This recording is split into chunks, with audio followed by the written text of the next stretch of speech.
ये प्रोटीन पोषक तत्व दीर्घ एवं लघु प्रोटीन। ठीक है, तो इसमें आप लोग जानते होंगे पोषक तत्व क्या होते हैं। न्यूट्रिएंट्स जो आपको खाने के लिए ऊर्जा प्रदान करते हैं। जैसे पोषक तत्व शरीर द्वारा अपने मूल कारकों को करने के लिए आवश्यक पदार्थ है।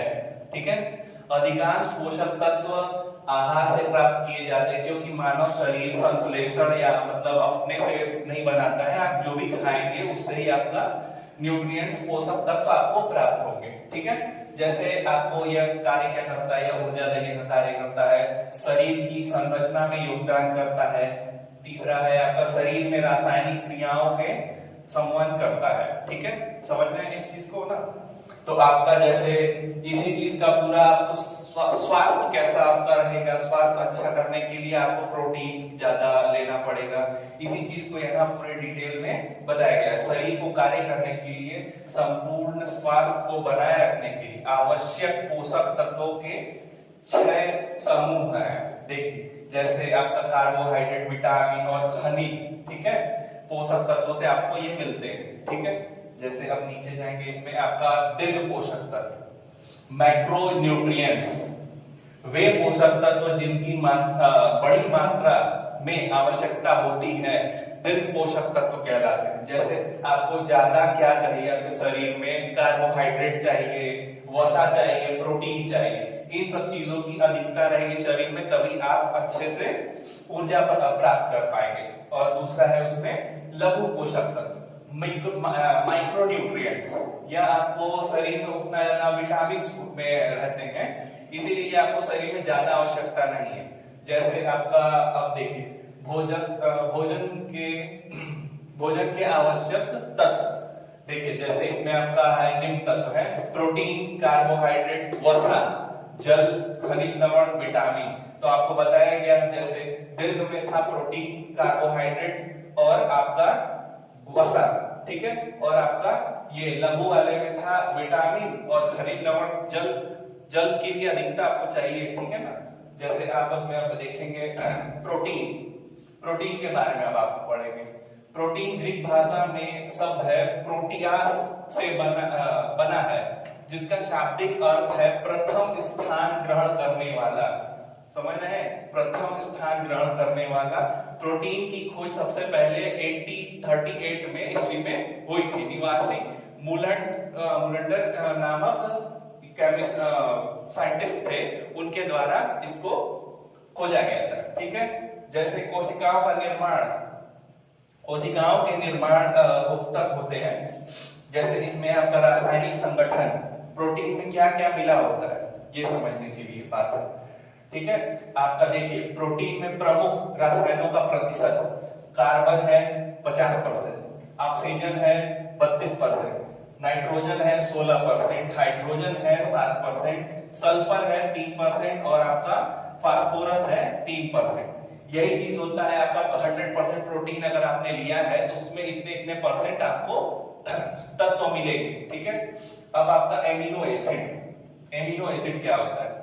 प्रोटीन जल अपघटन के बाद अपनी सबसे सरलतम इकाई अमीनो एसिड में टूट जाता है। समझ रहे हैं इस चीज को। प्रोटीन को अगर आप जल अपघटन करवाएंगे उसका, तो वो अपने आप को एमिनो एसिड के रूप में कन्वर्ट कर लेता है, जो प्रोटीन की सबसे छोटी इकाई होती है। ठीक है, देखिए जैसे प्रोटीन के कुछ अणु सबसे बड़े होते हैं, जिनका अणु भार 15,000 से 50,000 तक रहता है। ठीक है, अब परिभाषा प्रोटीन की परिभाषा, प्रत्येक एमिनो एसिड के एक एमिनो समूह NH2 ग्रुप एवं कार्बोक्सिल समूह COOH ग्रुप रहता है। एमिनो समूह से प्रोटीन क्षारीयता तथा कार्बोक्सिलिक समूह के कारण प्रोटीन अपनी एसिड गुण धर्म रखता है। मतलब ये एसिड में कन्वर्ट हो जाता है। इसी चीज को यहाँ पे अच्छे से क्लियर किया गया है। ठीक है, ये अपने आप को दोनों समूह जब लिंकेज होते हैं तो आपका पेप्टाइड का फॉर्मेशन करते हैं। ठीक है, पेप्टाइड लिंकेज यही होता है, पेप्टाइड लिंकेज हो जाता है और ये आपका अब एमिनो एसिड में कन्वर्ट हो जाते हैं। जैसे यहाँ पे आपको दिखाया गया है एक एमिनो एसिड है, दूसरा एमिनो एसिड एक दूसरे से ये मिलेंगे तो आपका जल H2O का फॉर्मेशन होगा, पेप्टाइड लिंकेज इसी को बोलते हैं। तो दिख रहा है ना आपको H और ये डबल OH, ये आपका लिंकेज होगा। तो आपका यहाँ देखिए पेप्टाइड लिंकेज HNCO, ये आपका कन्वर्ट होके पेप्टाइड फॉर्मेशन करेगा, जो कि आपका अमीनो एसिड के फॉर्मेशन के लिए बहुत जरूरी है। प्रोटीन में सबसे पहले आप जल अपघटन कराएंगे तो अमीनो एसिड में कन्वर्ट होगा, उसी चीज को यहाँ बताया गया है। ठीक है, अब देखिए एमिनो एसिड के अनुसार प्रोटीन का वर्गीकरण, एमिनो एसिड के बेस पे आपका वर्गीकरण यहाँ करवाया गया है। आवश्यक एमिनो एसिड, अब आपका कौन कौन से आवश्यक एमिनो एसिड है, देखिए ये प्रोटीन सबसे बड़े अणुओं के एमिनो एसिड में संयोजन से बनता है। प्रोटीन में लगभग 20 एमिनो एसिड पाए जाते हैं जो मानव शरीर के लिए काफी अच्छे होते हैं। ठीक है, एसिड सुनते होंगे तो आप लोग सोचते होंगे कि एसिड नुकसान करने वाली चीज नहीं, कुछ कुछ एसिड आपकी शरीर को फायदा करने के लिए भी यूज किया जाता है। ठीक है, देखिए जैसे अब आप इसमें नीचे जाएंगे तो आपको पता चलेगा, जैसे देखिए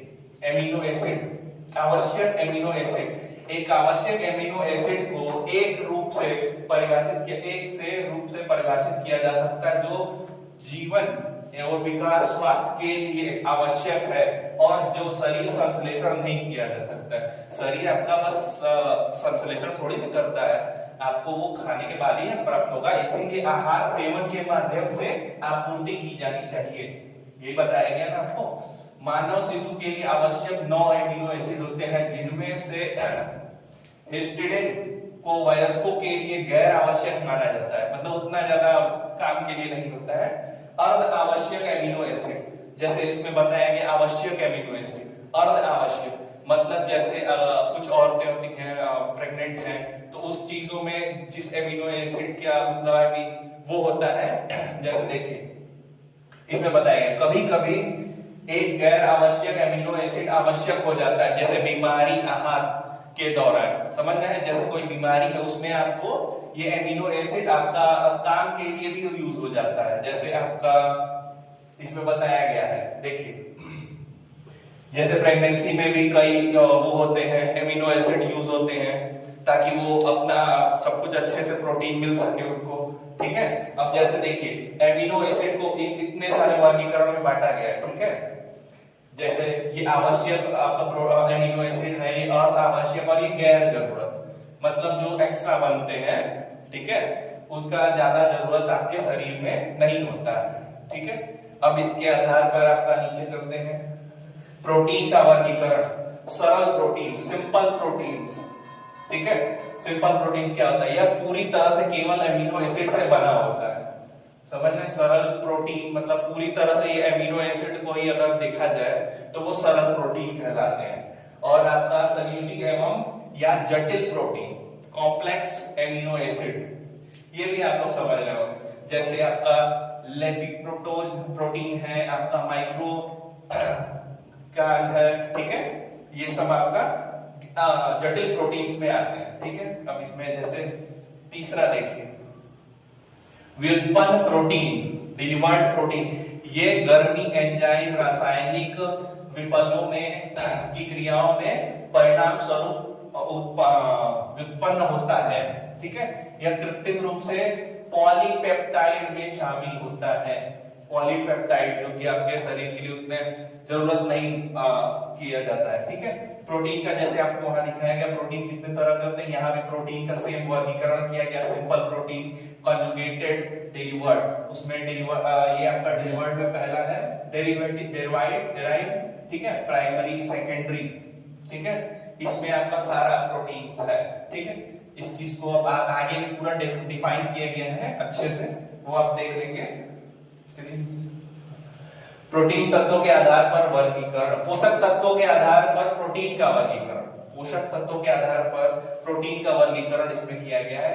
पूर्ण प्रोटीन, पूरा प्रोटीन किसमें होता है, जैसे देखिए पूरा प्रोटीन जो आपके शरीर की जरूरतों को बस पूरा करने के लिए ही यूज किया जाता है, जो एक मतलब एक चीज आपने खाया उससे पूरा प्रोटीन की जरूरत पूरी हो गई। जैसे दूध है, मांस है, मुर्गी पालन है, अंडा है और मछली है। ये सब आपका पूरी तरह से ये प्रोटीन होते हैं, ठीक है। ये आधे अधूरे प्रोटीन नहीं है, पूरे प्रोटीन्स में आते हैं। वैसे ही अपूर्ण प्रोटीन, अब देखिए जैसे आपका सब्जियां हैं, फल है, अनाज है, दाल है, ये सब आपका पूरी तरह से प्रोटीन नहीं होते हैं, ठीक है ना। अब आप समझिए इस चीज को कि पूरी प्रोटीन अगर आपको लेनी है, सपोज करिए कि सब्जी खा रहे हैं, ठीक है। अगर आपने दाल लिया, इसमें तो सिर्फ दाल से आपको एक प्रोटीन मिलेगा, पूरा प्रोटीन नहीं रहेगा वो, ठीक है। जैसे अब इसमें मांस में पूरा प्रोटीन पाया जाता है, जैसे आप दाल खाएंगे तो उसके साथ चावल खाएंगे तब जाके आपका पूरा प्रोटीन कहलाएगा वो, ठीक है। एक बार पूरा प्रोटीन नहीं हो जाता है इसमें। अब जैसे देखिए आगे पूर्ण बनाने के लिए अब आपका, चलिए देखिए यहाँ पूरा प्रोटीन, यदि अधूरे प्रोटीन्स को के दो स्रोत होते हैं, एक भोजन से होता है और एक गुणवत्ता से होता है, ठीक है ना। पूरक प्रोटीन कहा जाता है जैसे उड़द दाल, मूंग दाल, चावल उपयोग करने के लिए पोंगल अलग अलग पकाए जाने चावल। देखिए जैसे समझिए दाल चावल एक में पकाएंगे तो पूरा प्रोटीन हो जाएगा, और दाल अगर अलग पका रहे हैं, चावल अलग पका रहे हैं तो उसके लिए अलग प्रोटीन हो जाएगा। यही चीज में पूरा बताया जा रहा है, ठीक है। प्रोटीन के खाद्य स्रोत, देखिए प्रोटीन आपका किसमें है, मांस में है, अंडा में, मछली में, मुर्गी में है, सम्मिलित होते हैं, वो पर्याप्त मात्रा में होते हैं, ठीक है ना। ये आपके पर्याप्त मात्रा में पाए जाते हैं इन सब चीजों में। प्रोटीन एकदम पूरी तरह से कि हाँ आपको बस इतना ग्राम प्रोटीन लेना है तो वो आपका पूरा प्रोटीन होता है। जैसे इसमें आपको परसेंटेज भी दिया गया है कि मांस अगर आप 1 ग्राम खाते हैं तो आपको कितना प्रोटीन मिलेगा, जैसे ऊपर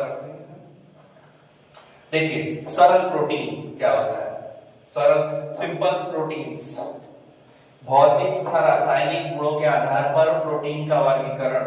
एक सरल प्रोटीन है, एक आपका कॉम्प्लेक्स प्रोटीन है, ऐसे होगा, ठीक है। सिंपल प्रोटीन, सरल प्रोटीन वे प्रोटीन है जो शरीर में अपघटन के बाद एमिनो एसिड में परिवर्तित होते हैं। ये आप लोगों को बताया गया। निम्न प्रोटीन होते हैं आपका, जैसे देखिए एल्गिलियम, ठीक है। यह जल अपघटन में विलेय तथा एवं उपाजम के किया जाता है, ठीक है। जैसे दूध में लैक्टोज, ठीक है, एल्गिलियम का आपका उदाहरण है, ठीक है। अब जैसे इसमें नीचे जाएंगे ग्लोबुलिन, ठीक है। यह क्षार में आपका एसिड में यह मिक्स में होता है, ठीक है ना। ये जैसे आपका पहला वाला बताया गया कि जल में मिक्स होता है, वैसे ही ये दूसरा वाला आपका क्षार में, मतलब कुछ एसिड ऐसे अपने शरीर पैदा करता है जो जिसमें ये विलेय होता है, ठीक है। तभी आपके ये शरीर को कर पाएगा, प्रोटीन की जरूरत को पूरी कर पाएगा। दूध का कैसीना, अंडे के पीले भाग को, आलू के टेब्रियोट को, ठीक है। इसी चीजों को आप लोग इसमें कंसीडर कर सकते हैं। ग्लूटेन, ठीक है, ग्लूटेलिन, यह हल्के अम्ल तथा क्षार में विलेय होते हैं। समझ रहे हैं, मतलब ये चीज अम्ल में तथा क्षार में विलेय होते हैं। जैसे गेहूं का ग्लूटेलिन, ठीक, चावल का अक्षारिलिन, ठीक है। ये सब आपके ग्लूटेन का एग्जाम्पल होता है, ठीक है। अब आपका यहाँ देखिए चौथा पॉइंट, प्रोलिन, यह केवल 70 से 80% एल्कोहल में विलेय होता है। समझ रहे हैं, ये सिर्फ अल्कोहल में विलेय होता है। जैसे गेहूं का ब्लाइंड, मक्का का हींग, ये सब आपके मतलब प्रोलिन में आते हैं, ठीक है। प्रोलिन में आते हैं, ठीक है। आपका ये अब है फाइबर्स प्रोटीन्स, ठीक है। यह किसी भी विलयन में विलय नहीं होते हैं। यह हड्डियों के ढांचे तथा त्वचा, नाखून, बाल के वृद्धि में काम वो होते हैं, सहायता करते हैं, ठीक है। ये आपका जैसे मांसपेशियों के मायोसिन में पाए जाते हैं, ठीक है। अब जैसे इसमें आपका देखिए कॉन्जुगेटेड प्रोटीन्स, सरल प्रोटीन आपने पढ़ लिया, कॉन्जुगेटेड प्रोटीन, अब वो आपका कहाँ होता है। सरल प्रोटीन जब किसी अन्य प्रोटीन रहित घटक के संयुग्म के साथ विलय होता है, उसे आप संयुग्म कॉन्जुगेटेड प्रोटीन कहते हैं। जैसे पहला है इसमें न्यूक्लियोप्रोटीन्स, यह प्रत्येक कोशिकाओं में मिलता है, ठीक है। दूसरा है ग्लाइकोप्रोटीन, रक्त के ग्लूकोलिन तथा एम्युलिन में पाया जाता है, ठीक है। फास्फोप्रोटीन, दूध में आपका ये पीले दूध में पाया जाता है, अंडे के पीले भाग में पाया जाता है ये प्रोटीन, ठीक है। हीमोग्लोबिन, ये आपका रक्त में पाया जाता है, नाम से ही जानते होंगे आप लोग। अब ये तीसरा पॉइंट देखिए आपका डिराइव्ड प्रोटीन्स, सरल तथा संयोजक प्रोटीन की क्रिया के बाद जो प्रोटीन आपका बचता है वही आपका डिराइव्ड प्रोटीन कहलाता है, ठीक है। जैसे आपका नीचे जाएंगे इसमें, अब देखिए प्रोटीन के गुण क्या क्या होते हैं। कुछ प्रोटीन जल में विलय होते हैं, जैसा बताया आप लोग, कुछ एसिड में विलय होते हैं, कुछ प्रोटीन ग्लाइकोबिल के विलयन होते हैं, ठीक है, बनाए जाते हैं। तीसरा है गर्म करने के बाद प्रोटीन, तो आपका कुछ प्रोटीन सोडियम हाइड्रोक्साइड में विलयन होते हैं, यही सब आपका पढ़ना है, ठीक है। अब प्रोटीन के कार्य आप देख रहे हो शरीर के निर्माण के कार्य में, ठीक।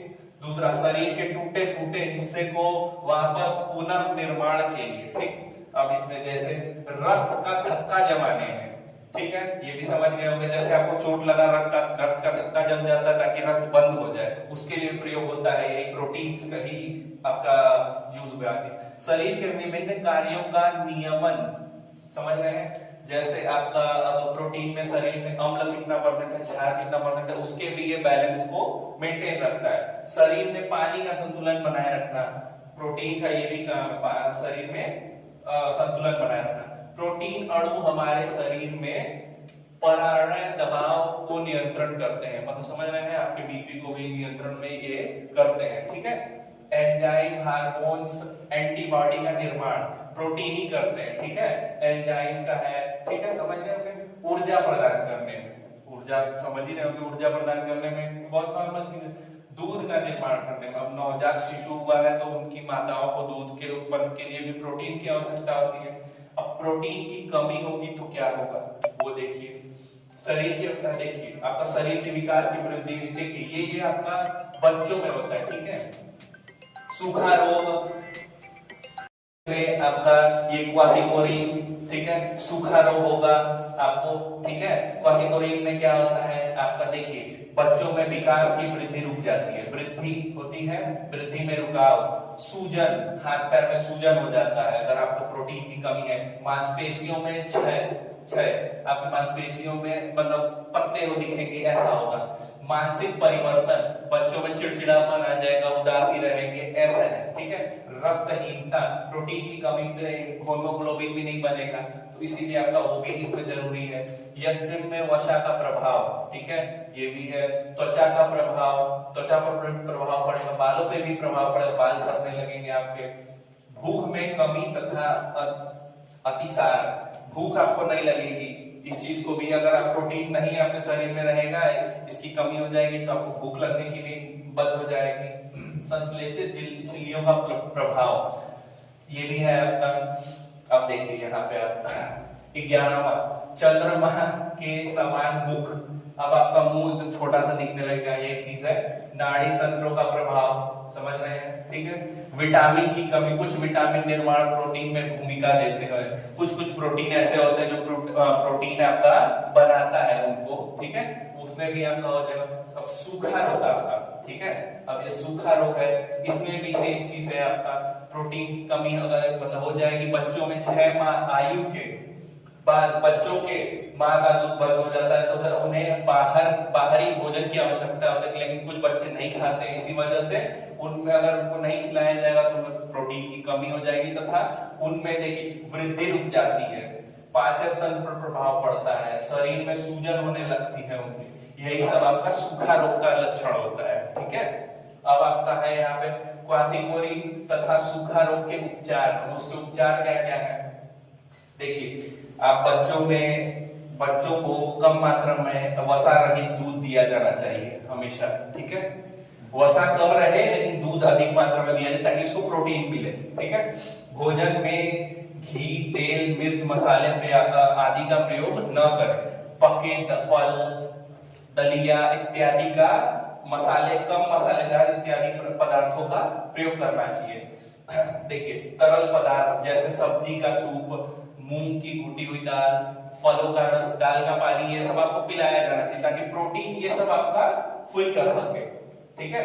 विटामिन तथा खनिज लवणों का पूर्ति, ठीक है। विटामिन अगर आपका देखिए वो भी पत्तेदार सब्जी तथा पीले फल, संतरे खिलाने चाहिए उन लोगों को ताकि विटामिन की पूरी कमी जो है वो पूरी हो सके। विभिन्न भोज्य पदार्थों में किए जाने जैसे सब्जी है, अनाज है, मिलाकर आपको खिचड़ी बनाना चाहिए। दूध, दलिया, खिचड़ी को आपको खिलाना चाहिए बच्चों को, प्रोटीन की कमी हो गई है तो, ठीक है। अब आपका सूजन की स्थिति में नमक का प्रयोग कम करें। अगर आपके शरीर में सूजन है तो नमक का प्रयोग कम करना चाहिए। देखिए अब इसमें लक्षण है आपके। सूखा रोग के लक्षण, वजन घटना, ठीक है, पेट का सिकुड़ना, दस्त, निर्जलीकरण, ठीक है ना, ये सब है आपका। अब आपका ये देखिए क्वालिकोरोन के लक्षण, वजन बढ़ने या घटने की मतलब असमर्थता, ठीक है। आपका ये क्या है, हाथों और पैरों में सूजन, पेट का उभार, पेट फूल जाना, ये सब है आपका, ठीक है।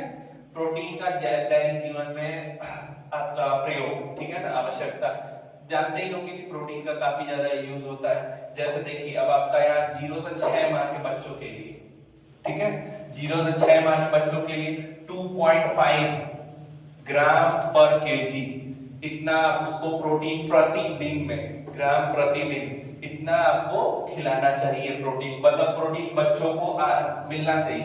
6 से 12 के लिए 1.65। अब आप देखिए बाल्यावस्था में 1 से 3 साल के बच्चों को 22 ग्राम पर केजी होना चाहिए। वैसे ही 4 से 6 को 30 होना चाहिए। वयस्कों में देखिए किशोर वाले इस अवस्था में 13 से 15 साल के बच्चों को, लड़कियों को 65 ग्राम पर केजी आपको प्रतिदिन खाना चाहिए, ठीक है।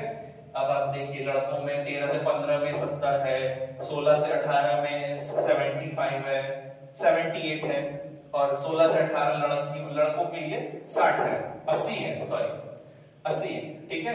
अब आप वयस्क पुरुषों में देखिए कम क्रियाशील, मध्यम, अधिक क्रियाशील, सबको 50 ग्राम पर केजी खाना चाहिए प्रोटीन, ठीक है। अब देखिए रक्तदान की अवस्था, देखिए गर्भावस्था में 50 ग्राम तो आप खाएंगे प्लस 15 ग्राम और आपको प्रोटीन लेना चाहिए, ऐसे, ठीक है। रक्तदान की अवस्था में अगर आपने रक्तदान तुरंत किया है तो आपको कम से कम 75 ग्राम प्रोटीन डेली लेना होगा, ठीक है। और 6 से 12 मंथ बाद अगर हो गए हैं तो फिर आप 68 ग्राम प्रोटीन ले सकते हैं, ठीक है। यही सब आपको प्रोटीन का पूरा डिटेल्स है, ठीक है। प्रोटीन का पाचन, मुंह से पाचन, आप जानते ही मुंह से जितना ज्यादा चबाएंगे उतना ज्यादा पाचन मुख में ही हो जाएगा। उसके बाद आपका आमाशय में जाता है आपका भोजन, ठीक है। देखिए सबसे पहले 3 स्थानों पे होती है, पहले आमाशय में होती है, फिर यंत्र में होती है, फिर छोटी आंत में होती है, ठीक है। ये सब आपका पहले तो मुख में आप जितना चबाएंगे उतना होगा, ठीक है। उसके बाद आमाशय में पाचन, ये देखिए जैसे आपका ऊपर देखिए, अब आपका देखिए इनमें प्रोटीन पाचन आराम से होगा। देखिए पहले आमाशय में प्रोटीन पाचन होगा जिसे रेनिन एवं पेप्सिन के रूप में जाना जाता है, ठीक है। जैसे रेनिन दूध है आपका, HCl के साथ रिएक्ट करके दही बनता है, ठीक है ना। यही चीज आपके छोटी आंत में मिलता है। प्रोटीन है पेप्सिन के प्रेजेंस में पॉलीपेप्टाइड एवं पॉलिनिन एवं लेप्टोनिन के रूप में पाया जाता है, ठीक है। अब देखिए ग्रहणी में पाचन, ठीक है।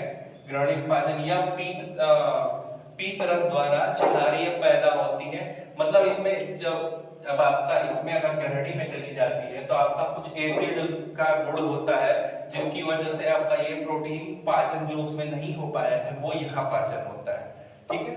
इसी चीज को बताया गया। बिना पची प्रोटीन, आधी कच्ची प्रोटीन, ठीक है ना, जो बिना पची प्रोटीन है वो यहाँ आती है। फिर टेप्सिलिन के प्रेजेंस में आपका पॉलीपेप्टाइड प्लस एमिनो एसिड बनाती है, ठीक है। आप देखिए छोटी आंत, लास्ट में आपकी छोटी आंत में आती है, ठीक है। जहां आपका छोटी आंत में आने के बाद आपका आम रस क्षारीय माध्यम में पचते हैं, ठीक है ना। अब आपका फिर यहाँ आमाशय में आती है, तो फिर आपका एमिनो एसिड है, कुछ और एसिड्स है, उनके प्रेजेंस में लास्ट एकदम प्रोटीन का पाचन इसी में हो जाता है। प्रोटीन का अवशोषण, ठीक है। अब देखिए आपका छोटी आंत में होते हैं, ठीक है, 60% प्रोटीन का अवशोषण छोटी आंत में, 28% बड़ी आंत में तथा 11% आमाशय में होता है, ठीक है। अब आप नीचे इसमें जाएंगे, प्रोटीन का उपचार। प्रोटीन, अब देखिए अब आप लोग देखिए इसमें रक्ताकोश द्वारा रुधिरों में यकृत पहुंचाना होता है, ठीक है ना। प्रोटीन का काम, अब आप इसको रक्त में भी शेष प्रोटीन रक्त प्रोटीन के रूप में भी जाना जाता है, ठीक है ना। शरीर कोष तथा उत्तम अमीनो अम्ल को विभिन्न तरीकों में उपयोग किया गया है, जैसे एमिनो अम्लों का नवीन कोशिकाओं तथा ऊतकों के निर्माण एवं संश्लेषित किया जा सकता है। ये अमीनो अम्ल के नए कोशिकाओं बनाने में निर्माण करते हैं। से पुनः दूसरा है टूटे अगर आपके शरीर का हिस्सा है उसको भी मरम्मत करने के लिए कोशिकाओं को, उसके लिए भी आपको प्रोटीन की आवश्यकता होती है। यही सब चीजें कुछ अमीनो अम्ल है, ठीक है। अब देखिए प्रोटीन के महत्व, ठीक है। आहार में कैलोरीज की मात्रा, ठीक है। अब आपका आहार में कितने % कैलोरी, यदि शरीर को कैलोरी कार्बो तथा वसा से मिलते हैं तथा प्रोटीन शरीर में निर्माण करने के लिए स्वतंत्र रहते हैं, ठीक है। प्रोटीन का पाचनशीलता, प्रोटीन की जैविक मूलता, यही सब है। इस चीजों में सबसे महत्वपूर्ण होता है नाइट्रोजन, जो कि 6.25 प्रोटीन से 1 ग्राम नाइट्रोजन मिलती है, तो आपका शरीर के वृद्धि के लिए ये काफी अच्छा सहायक होता है, ठीक है। प्रोटीन मांग को प्रभावित करने वाले कारक, शरीर की क्रियाशीलता आपकी घट जाएगी, ठीक है ना, प्रभावित करने वाले कारक, ठीक है। अब आपका देखिए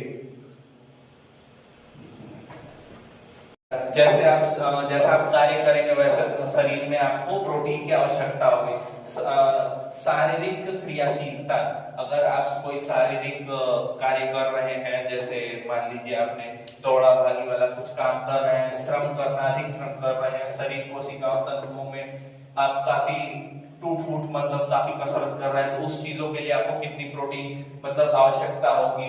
देखिए पुरुषों में मतलब ऐसे होता है, ठीक है, अगर सबके लिए लिंग के लिए अलग अलग होता है। जैसे अब देखिए गर्भधारी महिलाएं हैं, उनको अगर गर्भधारी है तो उनको प्रोटीन की आवश्यकता रहेगी, ठीक है। बुखार की अवस्था में भी शरीर में टूट-फूट होती है, ठीक है ना, टूट-फूट होती है, तो उसी चीज के लिए आपको फिर रिकवर करने के लिए प्रोटीन की आवश्यकता होती है, ठीक है। अब यहाँ लास्ट प्रोटीन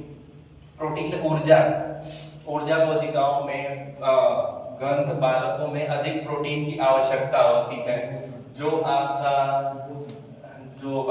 बालक होते हैं उनमें वृद्धि के लिए काफी अधिक प्रोटीन की आवश्यकता होती है ना।